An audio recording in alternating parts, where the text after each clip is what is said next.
What if everything you thought about loss and grief was missing one vital piece? Imagine standing in the middle of a crowded train station. A person you love deeply has just stepped onto a train and disappeared from view. You stand there frozen, clutching a suitcase they left behind. That suitcase, packed with memories, emotions, and the meaning they brought to your life, suddenly feels impossibly heavy. Hi, my name is Matusz Hanidziar, and the topic of this video is the truth about grieving, what no one teaches you. Over the last 7 years as a hypnotherapist and coach, I worked with countless clients, navigating the most profound losses of their lives. And today, I want to share something that could fundamentally shift the way you see grief. Let me start with something that is obvious. Loss is universal.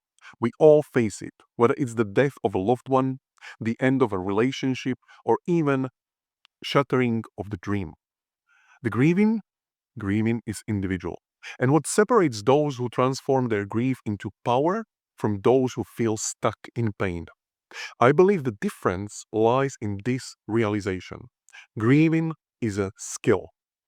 Think about it. A skill is something you can learn, improve, and master. And once you do, your life becomes easier because you are prepared for the inevitable. You know it is a skill you will need. Now, here is a question to consider. When someone close to us dies, why does it feel like all the positive qualities they represented die with them? Why do we feel like they have taken something essential away from us?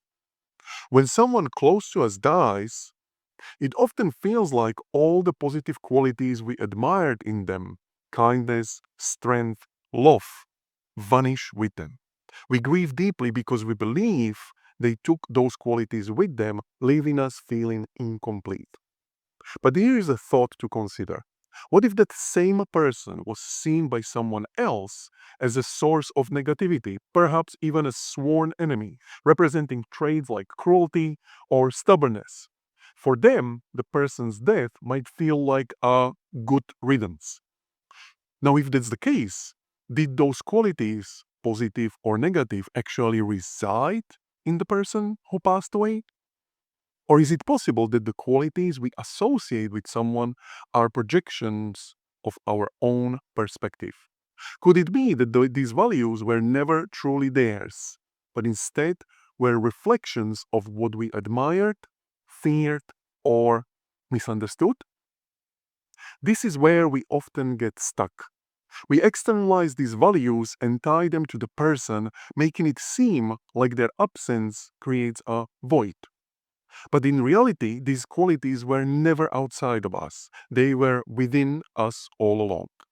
Recognizing this isn't just liberating, it's the key to breaking the endless cycle of grief and reclaiming the fullness of who we are. Let me share a story to further illustrate this point. A few years ago, I worked with a client who had lost his father. He described him as his rock, someone who embodied strength, stability, and wisdom. When he passed, this client felt like the foundation of his life had been ripped away. He believed he could never find that kind of strength or stability again. But here's the thing, his father wasn't everyone's rock. For someone else, he might have represented different qualities. To a colleague he'd argued with, he might have symbolized inflexibility or rigidity. The same man, two entirely different perceptions. So here's the big question. Did his father really possess those qualities of strength and stability? Or did my client see those qualities in him because they were already within him? This is where the framework I use comes in. I call it grief to gratitude. It's a process that helps you reclaim the values you believe you have lost. Because here is the truth. Those values never resided in the person. They were always within you. The people we love and lose don't give us these qualities. They simply reflect them back to us. Now, the challenge is that when we grieve, we outsource those qualities. We place them in the hands of the person we have lost, And when they are gone, we feel incomplete. But what if you could learn to take those qualities back? Now, this doesn't happen just by understanding the concept, it has to happen on the subconscious level. That's why I work with clients to reframe and recategorize their grief in a way that speaks directly to their subconscious mind. It's like reorganizing a messy filing cabinet so you can finally make sense of what's inside. Before we dive deeper into this, if you are finding this video helpful, don't forget to subscribe to this channel. And please feel free to share it with someone who you know might benefit from hearing this message.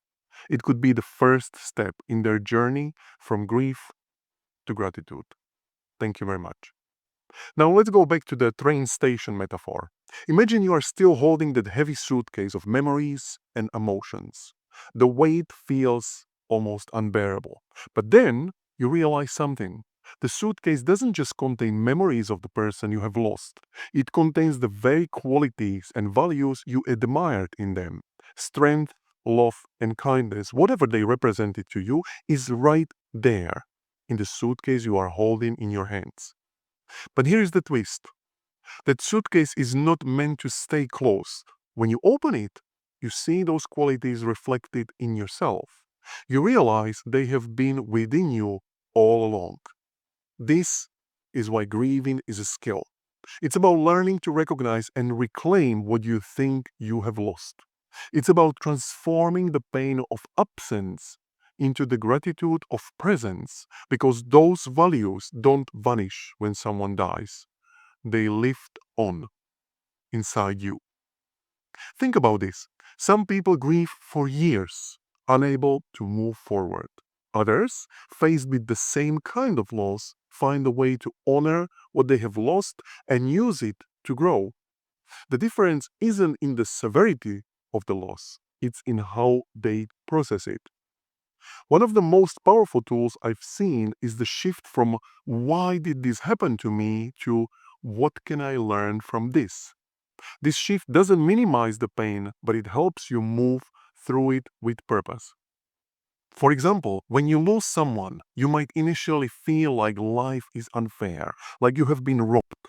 But if you ask, what did this person teach me? What values can I carry forward? You begin to see the loss as part of a larger picture of your life's journey. This shift isn't just about logic, it's about feeling it on a deeper level. That's where hypnotherapy comes in. It allows you to access the subconscious, where these deeply held beliefs and emotions reside, and reframe them in a way that brings healing and closure. Here is another way to think about it. Imagine you are carrying a heavy backpack filled with stones. Each stone represents a loss, a person, a dream, or even a part of yourself you feel you will never get back. Over time, the weight becomes almost unbearable. But then what if you realize that these stones weren't just burdens? What if they were also treasures? By unpacking the bag and examining each stone, you could discover their hidden value and carry them in a way that strengthens you instead of weighing you down. Grieving isn't limited to the loss of a loved one. We grieve for lost dreams, lost jobs, even lost versions of ourselves. But the process remains the same. By reclaiming the values and lessons hidden in those losses, we grow stronger and more whole as a result. This is why I believe grief should be taught as a skill in schools.